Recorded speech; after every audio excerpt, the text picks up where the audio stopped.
तर तिकडे चंद्रपूर लोकसभा निवडणुकीच्या मतमोजणीसाठी प्रशासन आता सज्ज झालंय। मतमोजणीसाठी एकूण 101 टेबलवर 379 कर्मचारी असणार आहेत।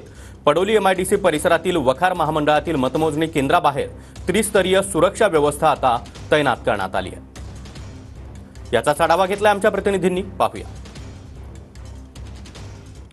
चंद्रपूर लोकसभेसाठी पहिल्या टप्प्यात 19 एप्रिल रोजी मतदान प्रक्रिया पार पडली आणि त्यानंतर जे ईव्हीएम मशीन आहेत त्या पूर्ण 6 विधानसभेचे ईव्हीएम मशीन या वखार महामंडळ या ठिकाणी ठेवण्यात आली। त्रिसूत्रीय या ठिकाणी सुरक्षेच्या आतमध्ये या ठिकाणी या ईव्हीएम मशीन ठेवण्यात आली आहे आणि जी विशेष बाब म्हणजे या ठिकाणी खरोखर सुरक्षा देखील ठेवण्यात आली आहे। संपूर्ण जी मतदान प्रक्रिया आहे अवघ्या काही तासात मतमोजणीला सुरुवात होणार आहे, त्यामुळे प्रशासन देखील सज्ज झालं आहे।